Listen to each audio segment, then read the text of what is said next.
Hi hello welcome to my channel. ದಯವಿಟ್ಟು ಚಾನಲ್ನ ಸಬ್ಸ್ಕ್ರೈಬ್ನ ಮಾಡ್ಕೊಳ್ಳಿ. ಮಾವನವರ ಕಿರುಚಾಟಕ್ಕೆ ಒಳಗೊಳಗೆ ಟೆನ್ಷನ್ ಆದರೂ ಹೊರಗೆ ತೋರಿಸಿಕೊಳ್ಳದೆ ಧೈರ್ಯವಾಗಿ ನೀವು ಸುಳ್ಳು ಅಂದುಕೊಂಡರೂ ಇದೇ ಸತ್ಯ ಮಾವಯ್ಯ ಎಂದನು ಹರ್ಷ. ಸತ್ಯಕ್ಕೂ ಸುಳ್ಳಿಗೂ ವ್ಯತ್ಯಾಸ ತಿಳಿಯದ ಶಾಲೆಗೆ ಹೋಗುವ ಹುಡುಗ ಅಂದುಕೊಂಡಿದ್ದೀಯಾ ಚೌಧರಿ? ಇಲ್ಲಿ ಈ ಸಮಯದಲ್ಲಿ ನಿನ್ನ ಕಣ್ಣಲ್ಲಿ ನಿನ್ನ ಮನಸ್ಸಿನಲ್ಲಿ ಅಂದಾಜು ಮಾಡಬಲ್ಲೆ.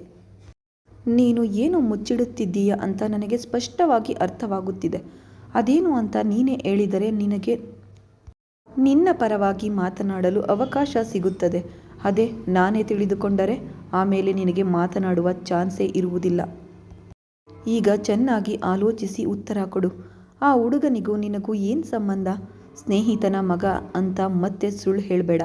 ನಾನು ಸುಳ್ಳನ್ನು ಒಂದೇ ಬಾರಿ ಕ್ಷಮಿಸುತ್ತೇನೆ, ಎರಡನೇ ಬಾರಿ ಎಂದು ಹೇಳುತ್ತಾ ತಾನು ಏನು ಮಾಡುತ್ತೇನೋ ಹೇಳಲು ಹೋಗಿ ಅಳಿಯ ಎನ್ನುವ ಮರ್ಯಾದೆಯಿಂದ ಆ ಮಾತನ್ನು ಅನ್ನದೆ ನೇರವಾಗಿ ಹರ್ಷನ ಕಡೆ ನೋಡುತ್ತಾ, ಈಗ ಹೇಳು, ಆ ಹುಡುಗನಿಗೂ ನಿನಗೂ ಏನು ಸಂಬಂಧ? ನನ್ನ ಉಮಾ ಯಾಕೆ ಆ ಹುಡುಗನಿಗಾಗಿ ಅಷ್ಟೊಂದು ಪರಿತಪಿಸುತ್ತಿದ್ದಾಳೆ? ಅವನಿಗೆ ಏಟು ಬಿತ್ತು ಅಂತ ತಿಳಿದ ಕೂಡಲೇ ತನ್ನನ್ನು ತಾನು ಮರೆತು ಅಷ್ಟೊಂದು ಅಳುತ್ತಾಳೆ ಎಂದು ಚೌಧರಿ ಕೇಳಿದ ತಕ್ಷಣ, ಏನ್ರಿ ಕಿರಣ್ಗೆ ಏಟು ಬಿತ್ತ? ಯಾವಾಗ? ಎಲ್ಲಿ? ಈಗ ಹೇಗಿದ್ದಾನೆ ಎಂದು ಕೇಳಿದ ಹರ್ಷ.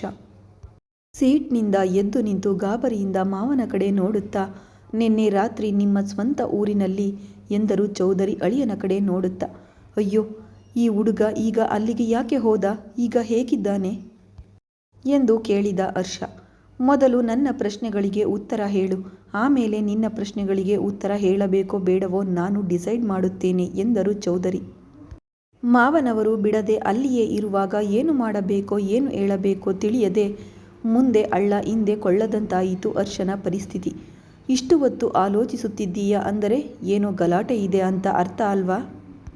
ಅದೇನು ಅಂತ ನನಗೆ ಬೇಗ ತಿಳಿಯಬೇಕು. ಇಲ್ಲದಿದ್ದರೆ ನನಗೆ BP ಏರುತ್ತದೆ ಎಂದರು ಚೌಧರಿ. ಇನ್ನು ತಡ ಮಾಡಿ ಮಾವನವರ ಕೋಪಕ್ಕೆ ಗುರಿಯಾಗುವುದಕ್ಕಿಂತ ಅವರಿಗೆ ಅಸಲು ವಿಷಯ ಹೇಳಿಬಿಟ್ಟರೆ ನನ್ನನ್ನು ಏನೇ ಮಾಡಲಿ ಪರವಾಗಿಲ್ಲ. ಆದರೆ ನನ್ನ ಕಿರಣ್ ಸೇಫ್ ಆಗಿರುತ್ತಾನಲ್ಲ, ನನಗೆ ಅದು ಸಾಕು ಎಂದು ಮನಸ್ಸಿನಲ್ಲಿ ಅಂದುಕೊಳ್ಳುತ್ತಿರುವಾಗಲೇ ಚೌಧರಿ ಅವರ ತಾಳ್ಮೆ ಕೆಟ್ಟು ಹೊರಟು ಹೋಗಲು ಕೋಪದಿಂದ ಹೇಳುವಷ್ಟರಲ್ಲಿ, ಕಿರಣ್ ನನ್ನ ಮಗ ಎಂದನು ಹರ್ಷ ಕಣ್ಣು ಮುಚ್ಚಿಕೊಂಡು. ಆ ಮಾತು ಕೇಳಿದ ಕೂಡಲೇ ಹೇಳಲು ಹೋದ ಚೌಧರಿ ಹೇಳದೆ ಹಾಗೆಯೇ ಕುಳಿತುಕೊಂಡು, ಏನು ಮಾತನಾಡುತ್ತಿದ್ದೀಯಾ? ಪ್ರಜ್ಞೆಯಲ್ಲೇ ಮಾತನಾಡುತ್ತಿದ್ದೀಯಾ ಅಥವಾ ನಾನು ತಪ್ಪಾಗಿ ಕೇಳಿಸಿಕೊಂಡೆನಾ ಎಂದರು ಅಳಿಯನ ಕಡೆ ನೇರವಾಗಿ ನೋಡುತ್ತಾ. ನಾನು ಹೇಳಿದ್ದು ಸತ್ಯ ಮಾವಯ್ಯ, ಕಿರಣ್ ನಿಮ್ಮ ಮೊಮ್ಮಗ ಎಂದನು ಹರ್ಷ. ಆ ಮಾತು ಕೇಳಿದ ತಕ್ಷಣ ಚೌಧರಿ ಆಶ್ಚರ್ಯದಿಂದ ನೋಡುತ್ತಾ, ಅಂದರೆ ಆದಿ ಕಿರಣ್ ಅವಳಿ ಮಕ್ಕಳ ಎಂದು ಕೇಳಿದರು ಆತುರದಿಂದ. ಇಲ್ಲ ಮಾವಯ್ಯ, ಕಿರಣ್ ನನ್ನ ಮಗ, ಆದಿ ಅಶೋಕನ ಮಗ ಎಂದು ಮಾವನವರ ಸಮಯ ಹೆಚ್ಚು ಹಾಳು ಮಾಡದೆ ಅಸಲು ವಿಷಯ ಹೇಳಿಬಿಟ್ಟನು ಹರ್ಷ. ಎಲ್ಲ ಕೇಳಿದ ನಂತರ ಚೌಧರಿ ಕೋಪಕ್ಕೆ ಮಿತಿಯೇ ಇಲ್ಲದಂತಾಯಿತು. ನೇರವಾಗಿ ಅಳಿಯನಿಗೆ ಗನ್ ಪಾಯಿಂಟ್ ಇಟ್ಟು, ಹೌ ಡೇರ್ ಯು, ನನ್ನ ಮಗಳನ್ನು ಇಷ್ಟು ಮೋಸ ಮಾಡಲು ನಿನಗೆ ಮನಸ್ಸಾದರೂ ಹೇಗೆ ಬಂತು? ಎತ್ತ ತಂದೆಯಾದ ನನ್ನನ್ನು ಬೇಡವೆಂದು ನೀನು ಸಾಕು ಎಂದುಕೊಂಡ ಜೊತೆಗೆ ಬಂದ ಹೆಂಡತಿಗೆ ಇಷ್ಟು ಅನ್ಯಾಯ ಹೇಗೆ ಮಾಡಿದೆ? ತನ್ನ ಮಗುವನ್ನು ತನಗೆ ದೂರ ಮಾಡಿ ಆಕೆಗೆ ಇಷ್ಟು ಹೊಟ್ಟೆ ಉರಿಸಲು ಪ್ರಯತ್ನಿಸುತ್ತೀಯಾ? ನೀನು ಅಸಲು ಮನುಷ್ಯನೇನಾ? ನಿನ್ನನ್ನು ಏನು ಮಾಡಿದರೂ ಪಾಪವಿಲ್ಲ ಎಂದು ಹೇಳುತ್ತಾ ಗನ್ ಎರಡು ಉಬ್ಬುಗಳ ಮಧ್ಯೆ ಹಣೆಯ ಮೇಲೆ ಇಡುವಷ್ಟರಲ್ಲಿ, ನಿಮ್ಮ ಇಷ್ಟ ಮಾವಯ್ಯ, ನನ್ನನ್ನು ಏನೇ ಮಾಡಿ ನಾನೇನು ಅಂದುಕೊಳ್ಳಲ್ಲ. ಈಗಲಂತೂ ನಾನು ಎಲ್ಲಿ ಬದುಕಿದ್ದೇನೆ ಹೇಳಿ? ದಿನ ಮಗನ ದ್ವೇಷವನ್ನು ಸಹಿಸಬೇಕೋ, ಈಗ ಹೊಸದಾಗಿ ಉಮಾ ಕೋಪ, ಇದನ್ನೆಲ್ಲ ಸಹಿಸಿಕೊಂಡು ಬದುಕುವುದು ನನಗೂ ಕಷ್ಟವಾಗಿದೆ ಮಾವಯ್ಯ. ನನ್ನನ್ನು ಕೊಂದ ನಂತರ ನನ್ನ ಕಿರಣ್ಣನ್ನು ನನ್ನ ಮಕ್ಕಳನ್ನು ಮಾತ್ರ ಜಾಗರೂಕತೆಯಿಂದ ನೋಡಿಕೊಳ್ಳಿ. ಇದೇ ನನ್ನ ಕೊನೆಯ ಆಸೆ ಎಂದುಕೊಂಡು ಈ ಒಂದು ಸಹಾಯ ಮಾಡಿ ಸಾಕು ಎಂದನು ಹರ್ಷ. ಹರ್ಷನ ಮೇಲೆ ವಿಪರೀತ ಕೋಪ ಬರುತ್ತಿದ್ದರೂ ಮಗಳನ್ನು ಪತಿ ಇಲ್ಲದೆ ಊಹಿಸಿಕೊಳ್ಳಲಾಗದೆ ಗನ್ ತೆಗೆದು ಒಳಗೆ ಇಟ್ಟುಕೊಂಡು, ಏನೋ ಇದೆ ಅಂದುಕೊಂಡೆ, ಆದರೆ ಇಷ್ಟು ಮರ್ಮ ಇದೆ ಎಂದು ಅಸಲು ಎಕ್ಸ್ಪೆಕ್ಟ್ ಮಾಡಿರಲಿಲ್ಲ. ಈ ವಿಷಯ ತಿಳಿದು ನನ್ನ ಉಮಾ ಎಷ್ಟು ಕೊರಗಿ ಹೋಗಿದ್ದಾಳೋ ಎಂದು ಅವರು ಬೇಜಾರು ಮಾಡಿಕೊಳ್ಳುತ್ತಲೇ ಅಳಿಯನ ಕಡೆ ಕೋಪದಿಂದ ನೋಡುತ್ತಾ, ಇಷ್ಟಕ್ಕೂ ನನ್ನ ಮೊಮ್ಮಗನ ಹಿಂದೆ ಬಿದ್ದಿರುವುದು ಯಾರು? ಅವರಿಗೆ ಏನು ಬೇಕು ಎಂದರು ಕೋಪದಿಂದ. ಗೊತ್ತಿಲ್ಲ, ಅವರಿಗೆ ಏನು ಬೇಕೋ ಖಚಿತವಾಗಿ ಗೊತ್ತಿಲ್ಲ, ಆದರೆ ಆ ಲ್ಯಾಂಡ್ ಸಲುವಾಗಿ ಇರಬಹುದೆಂದು ನನಗೆ ಅನುಮಾನ. ಯಾವಾಗ ಆ ಲ್ಯಾಂಡ್ ಮ್ಯಾಟರ್ ಬಂದರೂ ರಕ್ತಪಾತ ನಡೆಯುತ್ತದೆ ಎಂದು ಹೇಳುತ್ತಾ, ಈಗ ಕಿರಣ್ ಹೇಗಿದ್ದಾನೆ ಎಂದು ಕೇಳಿದ ಹರ್ಷ ಅವನವರ ಕಡೆ ದಿಟ್ಟವಾಗಿ ನೋಡುತ್ತಾ. ನನ್ನ ಮೊಮ್ಮಗನಿಗೆ ಏನಾದರೆ ನಿನಗೇನು? ದೊಡ್ಡ ದಾನಕರ್ಣನ ತರಹ, ಶಿಬಿ ಚಕ್ರವರ್ತಿಯ ತರಹ ಬೇಡವೆಂದು ದಾನ ಮಾಡಿಬಿಟ್ಟಿದ್ದೀಯಲ್ಲ ಎಂದರು ಚೌಧರಿ ಕೋಪದಿಂದ. ಬೇಡವೆಂದು ದಾನ ಮಾಡಿಲ್ಲ ಮಾವಯ್ಯ. ನನ್ನ ಮನಸ್ಸು ಕಲ್ಮಶ ಮಾಡಿಕೊಂಡು ಕೊಟ್ಟೆ. ಆಗ ನನ್ನ ಪರಿಸ್ಥಿತಿ ಏನೆಂದು ಈಗ ನಿಮಗೆ ಹೇಳಿದರೂ ಅರ್ಥವಾಗಲ್ಲ ಎಂದನು ಹರ್ಷ. ಪರಿಸ್ಥಿತಿಗಳು ಏನೇ ಇರಲಿ, ತಾಯಿಯಿಂದ ಮಗುವನ್ನು ಬೇರ್ಪಡಿಸುವುದು ಮಹಾಪಾಪ ಎಂದರು ಚೌಧರಿ. ಆ ಪಾಪಕ್ಕೆ ನಾನು ಶಿಕ್ಷೆ ಅನುಭವಿಸುತ್ತಲೇ ಇದ್ದೇನೆ ಮಾವಯ್ಯ ಎಂದನು ಹರ್ಷ. ಸಾಲದು, ಇನ್ನೂ ಅನುಭವಿಸಬೇಕು. ಆದರೆ ನನ್ನ ಮಗಳ ಮೇಲಿನ ಪ್ರೀತಿಯಿಂದ ನಿನ್ನನ್ನು ಏನೂ ಮಾಡದೆ ಬಿಟ್ಟು ಬಿಡುತ್ತಿದ್ದೇನೆ. ಹಾಗಂತ ನನ್ನ ಮೊಮ್ಮಗನ ತಂಟೆಗೆ ಬಂದವರನ್ನ ಮಾತ್ರ ಬಿಡುವ ಮಾತೇ ಇಲ್ಲ. ಅವರ ಅಂತ್ಯ ನೋಡುತ್ತೇನೆ ಎನ್ನುತ್ತಾ ಅಲ್ಲಿಂದ ಕೋಪದಿಂದ ಹೊರಗೆ ಬರುತ್ತಾ, ರಾಘವ, ಕಿರಣ್ ಮೇಲೆ ನಿನ್ನೆ ಅಟ್ಯಾಕ್ ನಡೆದಿದೆ ಅಲ್ವಾ? ಆ ಲ್ಯಾಂಡ್ ಡೀಟೇಲ್ಸ್ ಏನು ಅಂತ ತಿಳಿದುಕೋ. ನಮ್ಮವರು ಅಲ್ಲೇ ಇದ್ದಾರೆ. ನಿನ್ನೆ ಬಂದವರಲ್ಲಿ ಯಾರಾದರೂ ಪ್ರಾಣದಿಂದ ಇದ್ದರಾ? ಅವನನ್ನು ನನ್ನ ಹತ್ತಿರ ಕರೆದುಕೊಂಡು ಬರಲು ಹೇಳು.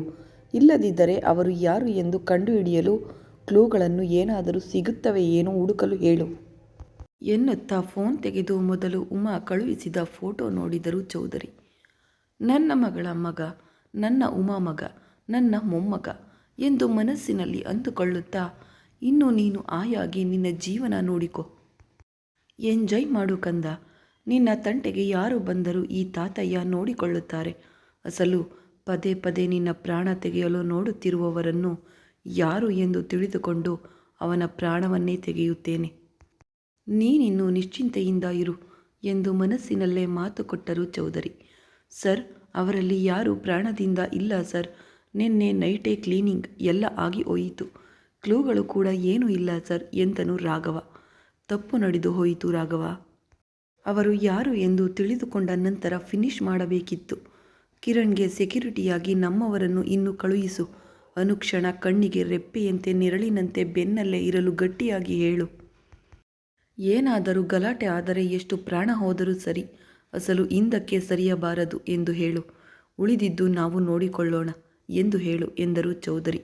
ಆಗಲಿ ಸರ್ ಎಂದನು ರಾಘವ. ಕಿರಣ್ ಸ್ಟೇಷನ್ಗೆ ಹೋಗಿ ಕಂಪ್ಲೇಂಟ್ ಫೈಲ್ ಮಾಡಿ ಬೇಗ ಅವರ ಎಂಪ್ಲಾಯ್ಗಳನ್ನು ಹುಡುಕುವಂತೆ ಹೇಳಿದನು.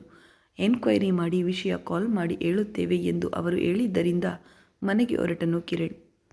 ಓ ಗಾಡ್, ಏನಾಗುತ್ತಿದೆ? ಅವರು ಕ್ಷೇಮವಾಗಿಯೇ ಇದ್ದಾರೆ ಅಲ್ವಾ? ಇಲ್ಲದಿದ್ದರೆ ಈಗ ಅವರ ಫ್ಯಾಮಿಲಿಗಳಿಗೆ ನಾನು ಏನು ಉತ್ತರ ಹೇಳಲಿ? ಏಯ್, ಯಾರೋ ನೀವು? ಯಾಕೆ ಹೀಗೆ ಮನುಷ್ಯರ ಪ್ರಾಣದ ಜೊತೆ ಆಟ ಆಡ್ತಿದ್ದೀರಾ? ಅಷ್ಟು ಧೈರ್ಯವಿದ್ದರೆ ನನ್ನ ಮುಂದೆ ಬರಬಹುದು ಅಲ್ವಾ? ನೀವೋ ನಾನೋ ಎದುರು ಬದುರು ಬಿದ್ದು ಡೈರೆಕ್ಟಾಗಿ ಹೊಡೆದಾಡಿಕೊಂಡರೆ ಯಾರೋ ಒಬ್ಬರು ಉಳಿಯುತ್ತೇವೆ. ಹೀಗೆ ಕದ್ದು ಮುಚ್ಚಿ ಅಮಾಯಕರ ಪ್ರಾಣ ತೆಗೆಯಲು ನಿಮಗೆ ಮನಸ್ಸಾದರೂ ಹೇಗೆ ಬರುತ್ತೆ? ರಾಕ್ಷಸ ಎಂದು ಬೈದುಕೊಂಡನು ಕಿರಣ್ ಡ್ರೈವಿಂಗ್ ಮಾಡುತ್ತಾ. ಅನಿರೀಕ್ಷಿತವಾಗಿ ಮಧು ಅವರ ಅಣ್ಣ ಕೂಡ ನೆನಪಾದರು. ಇನ್ನೆಷ್ಟು ಮಂದಿ ಅಮಾಯಕರು ಬಲಿಯಾಗಬೇಕೋ? ಎಷ್ಟು ಪ್ರಯತ್ನಿಸಿದರೂ ಇದಕ್ಕೆ ಕಾರಣವಾದವರನ್ನು ಹಿಡಿಯಲಾಗುತ್ತಿಲ್ಲ. ಛೇ, ನನ್ನ ಮೇಲೆ ನನಗೆ ಕೋಪ ಬರುತ್ತಿದೆ. ಹೀಗೆ ಏನು ಮಾಡಲಾಗದ ನನ್ನ ಅಸಮರ್ಥನೆ, ಅಸಹಾಯಕತೆ ನೋಡುತ್ತಿದ್ದರೆ ಕಿರಿಕಿರಿಯಾಗುತ್ತಿದೆ ಎಂದು ಹೇಳುತ್ತಾ ಸ್ಟೇರಿಂಗನ್ನು ಗುದ್ದಿದನು ಕಿರಣ್. ಅಷ್ಟರಲ್ಲಿ ಕಾರ್ ಮನೆಗೆ ತಲುಪಿತು.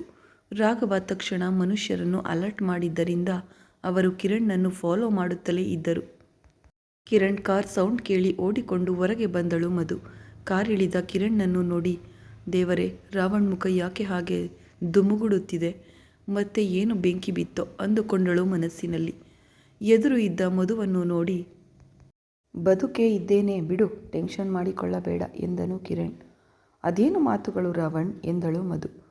ಇನ್ನು ಇದಕ್ಕಿಂತ ಚೆನ್ನಾಗಿ ಮಾತನಾಡಲು ನನಗೆ ಬರುವುದಿಲ್ಲ ಎಂದು ಹೇಳುತ್ತಾ, ಬಾ, ನೀನು ಕೂಡ ಯಾವುದಾದರೂ ಕತ್ತಿಯೊಂದಿಗೆ ಕೊಡಲಿಯೊಂದಿಗೋ ನನ್ನನ್ನು ಮುಗಿಸಿಬಿಡು. ನೀನು ಕೂಡ ನಿಮ್ಮ ಅಣ್ಣನ ಸಾವಿಗೆ ಪ್ರತೀಕಾರ ತೀರಿಸಿಕೊಳ್ಳಬೇಕಲ್ಲ, ಇನ್ನು ಲೇಟ್ ಯಾಕೆ ಎಂದನು ಕಿರಣ್. ಏನಾಯಿತು? ಇಷ್ಟು ಕೋಪವಾಗಿದ್ದೀಯಾ? ನಾನು ನಿನ್ನ ಮೇಲೆ ಪ್ರತೀಕಾರದಿಂದ ಇದ್ದೀನಿ ಅಂತ ನಿನಗೆ ಹೇಳಿದೆನಾ?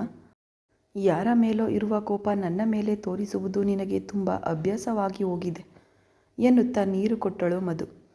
ಗ್ಲಾಸ್ ತೆಗೆದುಕೊಂಡು ಕುಡಿಯದೆಯೇ ಸೋಫಾದಲ್ಲಿ ಕುಳಿತು ಕಣ್ಣು ಮುಚ್ಚಿಕೊಂಡು ತಲೆ ಒತ್ತಿಕೊಂಡನು ಕಿರಣ್. ಏನಾಯಿತು ಅಂತ ಹೇಳಬಾರದಾ? ತಲೆ ನೋವಾಗಿದೆಯೇ ಎನ್ನುತ್ತಾ ಕಿರಣ್ ಹಣೆ ಮೇಲೆ ಬೆರಳುಗಳಿಂದ ಒತ್ತುತ್ತಾ ಏನಾಯಿತು ರಾವಣ್ ಎಂದು ಮೆಲ್ಲಗೆ ಕೇಳಿದಳು ಮಧು. ಸೈಟ್ನಲ್ಲಿ ಸೆಕ್ಯೂರಿಟಿ ಗಾರ್ಡ್ಸ್ ಕಾಣುತ್ತಿಲ್ಲ ಎಂದನು ಕಿರಣ್. ಹೌದಾ ಎಂದು ಒಂದೇ ಬಾರಿ ಶಾಕ್ ಆದಳು ಮಧು. ಹಾಂ, ಈಗಲೇ ಪೊಲೀಸ್ ಕಂಪ್ಲೇಂಟ್ ಕೊಟ್ಟು ಬರುತ್ತಿದ್ದೇನೆ. ಅವರ ಮನುಷ್ಯರು ಬಂದು ಕೇಳಿದರೆ ಏನು ಉತ್ತರ ಹೇಳಲಿ? ಈಗ ಇವರು ಕೂಡ ಆಗ ನಿಮ್ಮ ಅಮ್ಮ ಬೈದ ಹಾಗೆ ಬೈದು ಶಾಪ ಹಾಕುತ್ತಾರೆ. ಕೇಳಿ ಸಹಿಸಿಕೊಳ್ಳುವುದು ಬಿಟ್ಟು ಏನು ಮಾಡಬಲ್ಲೆ ಎಂದನು ಕಿರಣ್ ಮಧು ಬೆರಳುಗಳನ್ನು ಪಕ್ಕಕ್ಕೆ ತಳ್ಳಿ ತನ್ನ ಬೆರಳುಗಳಿಂದ ಒತ್ತಿಕೊಳ್ಳುತ್ತಾ. ಆ ಮಾತು ಕೇಳಿದ ಕೂಡಲೇ ಮಧುವಿಗೆ ತುಂಬ ಬೇಜಾರು ಅನಿಸಿತು. I am so sorry Ravan. ಆಗ ಅಮ್ಮ ನೋವಿನಲ್ಲಿದ್ದರು. ಅದಕ್ಕೆ ಹಿಂದೆ ಮುಂದೆ ಆಲೋಚಿಸದೆ ನಿನಗೆ ಏನೇನೋ ಅಂದಿದ್ದರು. ಅವರ ಪರವಾಗಿ ನಾನು ಕ್ಷಮೆ ಕೇಳುತ್ತಿದ್ದೇನೆ. ಇದನ್ನೆಲ್ಲ ಮನಸ್ಸಿನಲ್ಲಿ ಇಟ್ಟುಕೊಂಡು ಬೇಜಾರು ಮಾಡಿಕೊಳ್ಳಬೇಡ ಪ್ಲೀಸ್ ಎಂದು ಹೇಳುತ್ತಾ ಬಾಗಿ ಕಿರಣ್ ಹಣೆಗೆ ಮುತ್ತು ಕೊಟ್ಟಳು ಮಧು. ಕಿರಣ್ ಕಣ್ಣು ತೆರೆದು ಮಧುವನ್ನು ನೋಡಿ ಒಂದು ಬಾರಿ ಬಾಯಿ ಜಾರಿದ ಮಾತುಗಳನ್ನು ಹಿಂದಕ್ಕೆ ತೆಗೆದುಕೊಳ್ಳುವುದು ಹೇಗೆ ಸಾಧ್ಯವಿಲ್ಲವೋ ಕೆಲವು ಮಾತುಗಳನ್ನು ಮರೆಯುವುದು ಕೂಡ ಅಷ್ಟೇ ಕಷ್ಟವಾಗಿರುತ್ತದೆ. ಆದರೂ ನಡೆದು ಹೋದ ವಿಷಯಗಳ ಬಗ್ಗೆ ಆಲೋಚಿಸುವ ಟೈಮ್ ನನಗೆ ಎಲ್ಲಿದೆ ಹೇಳು? ಹೊಸದಾಗಿ ನನ್ನ ಮೇಲೆ ಇನ್ನೀ ಸಮಸ್ಯೆಗಳು ನುಗ್ಗಿ ಬರುತ್ತಿದ್ದರೆ ಎಂದನು. ಅವರಿಗೆ ಏನೂ ಆಗಿರಲ್ಲ ಬಿಡು, ನೀನು ಅನವಶ್ಯಕವಾಗಿ ಗಾಬರಿ ಪಡಬೇಡ ಎಂದಳು ಮಧು. ಒಬ್ಬರ ಫೋನ್ ಕೂಡ ಕನೆಕ್ಟ್ ಆಗ್ತಿಲ್ಲ. 4 ದಿನಗಳಿಂದ ಯಾರೂ ಕಾಣಿಸುತ್ತಿಲ್ಲ ಅಂದರೆ ಎಲ್ಲ ನಾರ್ಮಲ್ ಆಗೇ ಇರುತ್ತೆ ಅಂತ ಹೇಗೆ ಅಂದುಕೊಳ್ಳಲಿ? ಈಗ ಬೇಜಾರು ಮಾಡಿಕೊಂಡು ಮಾತ್ರ ಏನು ಮಾಡ್ತೀಯಾ? ಹೀಗೆ ತಲೆನೋವು ತರಿಸಿಕೊಳ್ಳುವುದು ಬಿಟ್ಟು ಎಂದು ಹೇಳುತ್ತಾ ಮತ್ತೆ ತಲೆ ಒತ್ತುತ್ತಾ ಆಯಿಲ್ ಹಚ್ಚಲ ಎಂದಳು ಮಧು. ಬೇಡ, ಉದಯ್ಗೆ ಕಾಲ್ ಮಾಡಿ ಅವರ ಫ್ಯಾಮಿಲಿ ಡೀಟೇಲ್ಸ್ ತೆಗೆದುಕೊಂಡು ಮೊದಲೇ ನಾನೇ ಇನ್ಫಾರ್ಮ್ ಮಾಡುತ್ತೇನೆ. ಇಲ್ಲದಿದ್ದರೆ ಅವರು ಕೇಳುವವರೆಗೂ ನಾನು ತಲೆ ಕೆಡಿಸಿಕೊಳ್ಳಲಿಲ್ಲ ಅಂದುಕೊಂಡು ಇನ್ನು ಫೈರ್ ಆಗ್ತಾರೆ. ಆದರೂ ಅವರಿಗೆ ಏನೂ ಆಗದೆ ಕ್ಷೇಮವಾಗಿರಲಿ ಎಂದು ಆ ದೇವರನ್ನು ಬೇಡಿಕೊಳ್ಳುತ್ತಿದ್ದೇನೆ. ಇಲ್ಲದಿದ್ದರೆ ಈ ಭಾರವನ್ನು ನಾನು ಹೊರಲಾರೆ ಎಂದನು ಕಿರಣ್ ತುಂಬ ಬೇಜಾರಿನಿಂದ. ಮೇಲಕ್ಕೆ ಎದ್ದು ಉದಯ್ಗೆ ಕಾಲ್ ಮಾಡಲು ಹೋಗುತ್ತಿದ್ದ ಕಿರಣ್ ಹತ್ತಿರ ಬಂದು ಫೋನ್ ಮಾಡದಂತೆ ತಡೆದು ಈ 1 ದಿನ ಇರು ರಾವಣ್. ಕಂಪ್ಲೇಂಟ್ ಕೊಟ್ಟಿದೆಯಲ್ಲ, ಅವರು ಏನು ಹೇಳುತ್ತಾರೋ ಕೇಳಿ ಸುದ್ದಿ ಮುಟ್ಟಿಸೋಣ. ಇಲ್ಲದಿದ್ದರೆ ಅವರು ಭಯಪಡುತ್ತಾರೆ ಎಂದಳು ಮಧು. ಇಲ್ಲ ರ್ಯಾಬಿಟ್, ಅವರು ಬದುಕಿಲ್ಲ ಎಂದು ನನಗನ್ನಿಸುತ್ತಿದೆ. ಇನ್ನು ತಡ ಮಾಡಿದಷ್ಟು ಅವರನ್ನು ಕತ್ತಲಲ್ಲಿ ಇಟ್ಟ ಹಾಗೆ ಆಗುತ್ತದೆ. ಸತ್ಯ ಎಷ್ಟೇ ಕಠಿಣವಾಗಿದ್ದರೂ ಯಾವುದೋ ಒಂದು ದಿನ ಒಪ್ಪಿಕೊಳ್ಳಲೇಬೇಕಲ್ವಾ ಎಂದನು ಕಿರಣ್. ಮೇಲಕ್ಕೆ ಹೇಳದಿದ್ದರೂ ಕಿರಣ್ಗೆ ಒಳಗೊಳಗೆ ಅವರ ಬಗ್ಗೆ ತುಂಬ ನೋವು ಅನುಭವಿಸುತ್ತಿದ್ದಾನೆ ಎಂದು ಮಧುವಿಗೆ ತುಂಬ ಚೆನ್ನಾಗಿ ಅರ್ಥವಾಯಿತು. ಕಿರಣ್ಣನ್ನು ಹೇಗೆ ಸಮಾಧಾನ ಮಾಡಬೇಕೋ ತಿಳಿಯದೆ ಬೈದರೆ ಬೈಯಲಿ ಎಂದು ಕಿರಣ್ಣನ್ನು ಅಪ್ಪಿಕೊಂಡು ಎದೆಗೆ ಒರಗಿಸಿಕೊಂಡಳು ಮಧು. ಮುಂದುವರಿಯುವುದು ಮುಂದಿನ ಭಾಗದಲ್ಲಿ. ಕತೆ ಇಷ್ಟ ಆದರೆ ಲೈಕ್ ಮಾಡಿ, ಕಮೆಂಟ್ ಮಾಡಿ. Thanks for watching friends. ಸ್ವಲ್ಪ ಹೆಲ್ತ್ ಇಶ್ಯೂ ಇದ್ದಿದ್ದರಿಂದ ದಯವಿಟ್ಟು ಕತೆನ ಸರಿಯಾಗಿ ಹಾಕೋಕ್ಕಾಗ್ತಿಲ್ಲ. ಯಾರೂ ಬೇಜಾರನ್ನ ಮಾಡ್ಕೋಬೇಡಿ.